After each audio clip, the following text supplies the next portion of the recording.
Hey friends, welcome back to the channel with more Futurama. This is season 3, episode 5. Last time was a great episode. Fry ate a fresh egg salad sandwich and wound up with worms in his body that just repaired his injuries, made him so much smarter.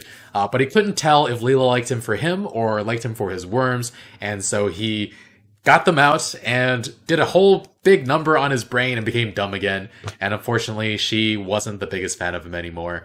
But he was playing the holophoner at the end, though, so there's a little hope for him yet. Looking forward to seeing what we have in store this episode. If you want to watch the full reaction or you want to see episodes a week early, check out Patreon in the link in the description below. Otherwise, take a quick moment to leave a like, and let's get started. People, we got a problem. Little Nibbler's been coughing up hairballs. Well, so because he's licking him. What's what? The big deal? Oh, damn. He's got me beat. We all pitch in and clean it up together. It was a blind guy. Are you okay? He's dead. Oh, what? We've never seen under his glasses. Why Oh, with all what the fuck? lying? So that's where I left my shell. Ah, the fresh air feels good. Oh my god, oh my god. Doing that. Yeah, So please. long, I'm off to toss this old shell in the dumpster. Uh-huh.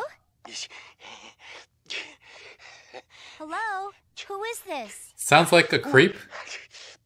Is he doing something on the other side of the line? Wrong. Did you swallow your phone again? Hiya. Some guy's been calling and hanging up 10 times a day for a year. Hello? Hello? Oh, Kiff. Kif, I'm headed to the men's room and I'll be needing an attendant, so... Oh, I'm sorry. You're crying like a woman. It's all right. Oh my god, I've always Zap. thought of myself as a... Let's wrap. Well, I'm in love with this girl. He just dumped it in the trash? Mommy. Your Amy knows my Leela? I have formed an idea. Oh no. I propose we go out on 10 dates. How about 0? 9. 0. Kif's like the sweetest guy who's ever liked me. 1. 2. 1/2. I'll take it. 1/2. Tonight for 1/2. dinner in the first half of a movie. First half of a movie. Here's my personal book of pickup lines. Say as many of them as you can, as fast as you can. Don't Oh, stop no. for any reason. Oh Maybe no. I'll just give her these flowers. Wrong, wrong, wrong. Hello, beautiful. I got these for you. Thanks. Well. And I'd like... Kif's not hungry. Kif, this place is expensive. I'd like 2 steaks, and the ladies will have some very sensual salads. With low-cal Sensual salad. dressing. You haven't said a word all night. Well, Amy, if I said you had a beautiful body, would you take your pants off and dance around a little? Oh my god. Lieutenant Croker. Oh, Croker. I- None of those are The good. most erotic part of a woman is the boobies. Kif! Oh my. This half date is entirely over. Once upon a time I was falling in love, but now I'm I'm only falling apart. Oh, that's so emotional. Hit it.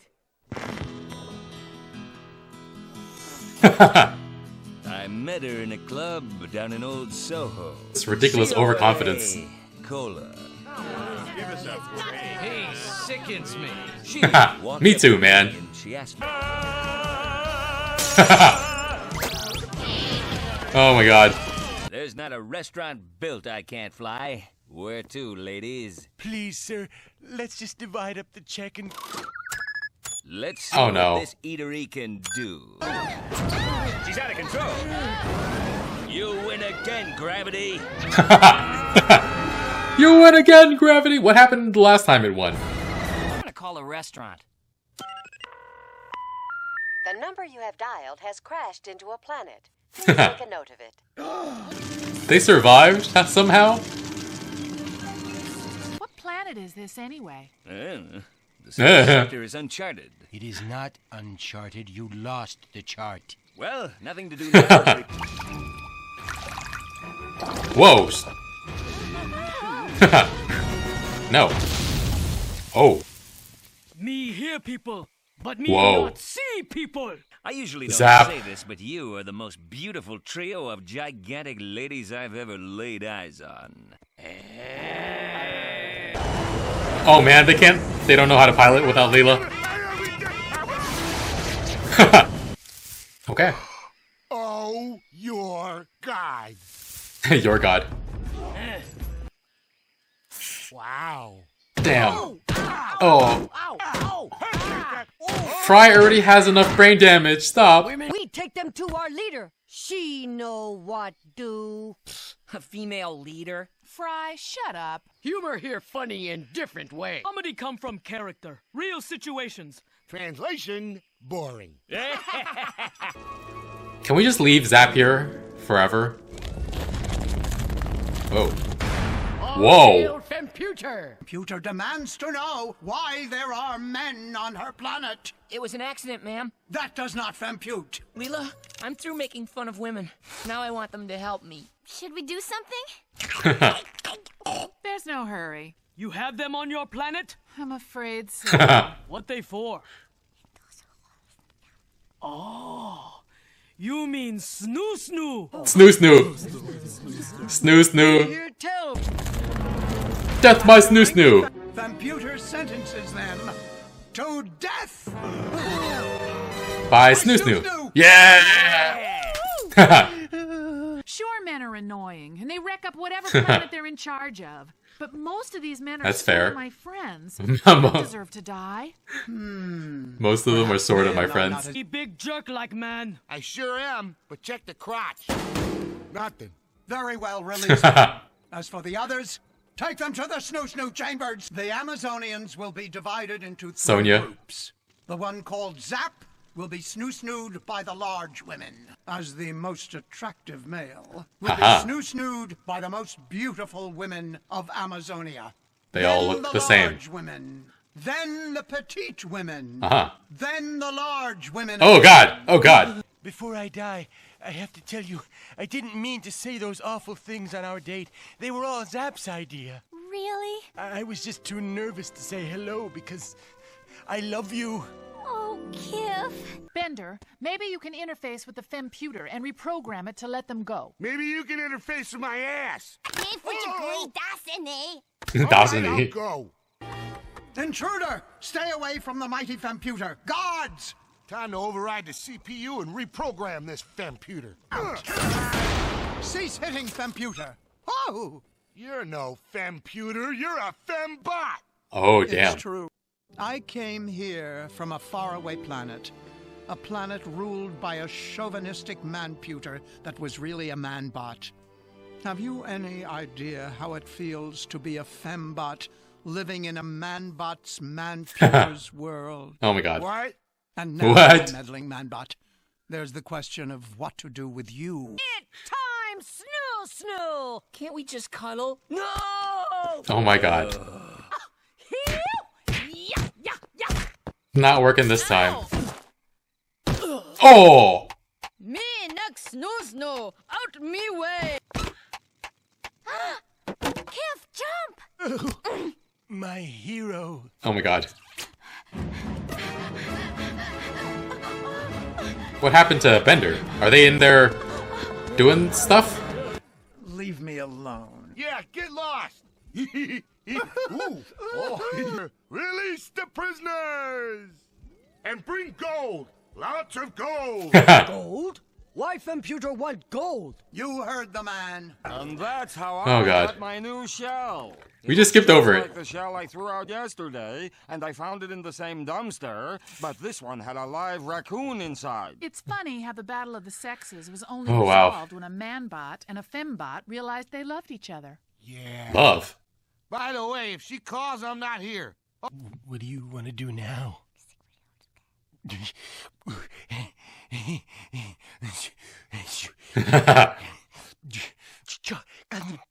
Aw. Kif. Snoo. Aggressive snoo. Wow. So many moments in this episode that I feel like are probably considered classic. Kif being in love with Amy. Zoidberg after he molted, just wiggling everywhere. He winds up putting on the shell that he threw out in the first place. This time it had a raccoon in it. And then death by SNU. And a lot of the jokes that are just really pushing the boundaries of what is acceptable to joke about. Okay, what do I talk about first? Zoidberg? That pink blob of wiggly flesh. I get enough of that in the mirror. I don't need to be seeing that in my shows.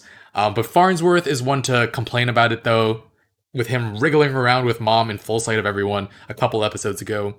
But his face was kind of priceless, just so disgusted by Zoidberg. How long have they been working together? He doesn't know about this, about Zoidberg? I don't know. But yeah, Zoidberg was trying out different shells, did an offensive Mexican joke, and Bender said he finds it offensive as Mexican, and then his abdomen door fell off. That's just wow, what a joke, oh my god. And then Kif with Amy. Oh, one thing about Amy, her Chinese is hardly recognizable. I looked it up, and apparently she's voiced by Lauren Tom, the actress who played Julie on Friends, Ross's girlfriend, basically the only East Asian character in 10 seasons. But her Mandarin, I can't speak to her Cantonese, even though, I don't speak Cantonese, but I don't recognize her Cantonese as Cantonese, and I can typically tell when people are speaking the Cantonese. But her Mandarin, even with native English speakers who try to speak Mandarin, I can at least somewhat tell what they're trying to say. But the few times Amy's spoken Mandarin or Cantonese on the show, I can barely even recognize that they're speaking the language. So either Lauren Tom has a very weird accent that I'm not aware of, or she's choosing to speak very weird on purpose, maybe because she's from Mars. I don't know. Maybe I should look up videos of her actually speaking outside the context of Amy and Futurama. Anyway, Amy and Cliff. Honestly, when Amy got the call and we could just hear heavy breathing on the other side, I figured it was some creep who was obsessed with her. That kind of thing tends to happen, especially if you have very, very rich parents or you're a celebrity of some sort. And yeah, it wouldn't be the first time I heard a guy calling a woman and breathing heavily into the lines, so my mind went, of course, to worst case scenario. It still made Amy feel really annoyed, but it was just poor Kif who lacked the courage to actually speak to her, which is really interesting because haven't they run into each other at some point since the Titanic episode? Because that was first episode of season 2. There was an episode where Zap got fired and dragged Kif along with him to work at Planet Express. I'm almost 100% certain that was later in season 2. And so, I mean, Kif would have had to run into Amy, right? Okay, Eric, don't sweat all the small details on the show. It's fine. It's fine. But yeah, speaking of the Titanic, Kif is explaining his love for Amy to Zap, so we get to see a flashback of it. And, oh my god, remember Bender and that whirlwind romance with Countess de la Roca, and how when she fell into the black hole, he was still holding onto her bracelet? And he was saying how he still had that to remember her by, and then in this flashback episode, he just throws it into the garbage. Are you kidding me? And the show doesn't even take time to acknowledge it. The whole scene is about Kif and Amy, but it was just several hours after the Countess died, and Bender just chucks it. That's cold, Bender. That's so cold. Anyway, Zap uses Kif as an excuse to go on a double date with Leela and Amy. It's better than him just seducing Amy to screw Kif over, but it's also not as good as just being Kif's wingman. But he's too selfish for that. He wouldn't be Zap if he wasn't trying to annoy Leela into having sex with him again. So, the negotiation he has with Leela is super funny. 10 dates. 0. 9. 0. 7. 5. And that's my final offer. 4. And Leela finally says 1 after Amy convinces her. And Zap still bargains for 2. And then she goes down to 1/2. And he takes it. Should have said yes to the 1, man. And then Zap winds up giving Kif the worst advice. Why does Kif even take his advice, though? He's so fed up with Zap all the time, and he sees how bad he is with women. I guess his confidence is just that low that he thinks being like Zap will be better than just being himself. And honestly, that's pretty sad. So maybe he should go to therapy. I don't know. Zap takes Kif's flowers for Amy and gives them to Leela himself, steals Kif's chocolate and eats it himself, gives him a black book of horrible pickup lines and tells him to say them as fast as he can. Just worst wingman ever. And yeah, those pickup lines only make Amy disgusted. But then Kif tries sincerity at karaoke and it's working till Zap takes over. Everyone boos him and then they all get in the escape pods because it's just too much to handle. They fear for their lives having to listen to that singing. And yeah, Zap then crashes the whole restaurant onto a once charted planet. He lost the chart somehow. But yeah, Planet SNU. Fry and Bender go looking for them, and I just need to let inconsistencies from episode to episode go, because they went joyriding in the Planet Express ship just a few episodes ago, and they weren't failing horribly, but this time they nearly crashed the ship onto the planet. But I mean, I've said since the second episode of the series that when they got to the moon in like a second, that the rules and continuity in the show don't matter if it makes for a good joke, so I just gotta keep that in mind for myself. Anyway, the guys, minus Kif, keep making sexist jokes, and they can't help themselves. And these are women like twice their size who can crush them, and yet they're talking about how the men in this race died out because they were nagged to death. Come on, guys. They have no sense of self-preservation at all. I don't know why Kif gets like grouped up with the rest of them for making insensitive jokes. Also laughing at the fact that women don't dunk in basketball. That last part is a little weird given the fact that these women are twice the height of normal humans. Like, I feel like they don't even need to jump to dunk, right? But yeah, all the Amazonians worship Femputer, apparently because she seemed like a different kind of politician, not your typical Beltway insider, that's so funny. Such a good joke, and also very, very sad at the same time. And Femputer, sentences the men to death by SNU. The look on their faces, alternating between excited and horrified, that was great. But yeah, this episode teetered on the line of like extremely problematic. It was like almost there, but not quite. Kif didn't want to be SNU to death, and Zap asked if he was gay, which is a pretty horrible thing to say. It's one of the things that's often said to minimize sexual assault against boys and men. But the fact that it comes from Zap, like the most obviously ignorant and horrible person on the show, it almost serves as a condemnation of that kind of thinking, so it's hard to say, honestly. And then the fact that the SNU punishment was handed down regardless of a state of consent is a little yikes. Fry and Zap both wanted the SNU, so it wasn't rape at first, but then they withdrew their consent when Zap was saying the spirit was willing but the flesh is bruised and tender, and Fry also just wanted to cuddle, so yeah, pretty sure everything that happened after that was non-consensual, regardless of if the spirit was willing. Luckily, though, Fembot stops the snoo-snooing soon after, so it's possible they weren't actually snoo-snooed again. I can't use snoo-snooed as a verb. It's so weird. But yeah, we saw Kif running around on the ceiling as well, and Amy came in and saved him, carried him, shared a little kiss. That was very cute. He must weigh like nothing, though. Also, he has 3 nipples. Him and Chandler Bing would definitely get along. But Kif was never down for any of this, so hopefully he was up on the ceiling the entire time and never got snoo-snooed. Well, I don't want to say never, because Amy whispered what she wanted to do with him at the end of the episode, and he just kept laughing nervously, just nonstop into the credits. That was really funny. So hopefully maybe he and Amy had some snoo-snoo, right? And yeah, this episode, very close to problematic, but I'm not entirely sure where I land on it. After all, if it was like a group of giant men who chose to snoo Leela and Amy, this would be a very different feeling kind of episode. And the sexist jokes are more the show making fun of the sexism, so it's mostly fine, I think. But then again, it's like not my call to make. But yeah, very, very entertaining episode either way. And definitely a lot of classic stuff happening in this episode that's going to stick with me for a very, very long time. Hope you enjoyed the reaction. And full reaction, early reactions are on Patreon in the link in the description below. Leave a like, really helps with the channel, and I will see you guys next week with more. Bye, friends.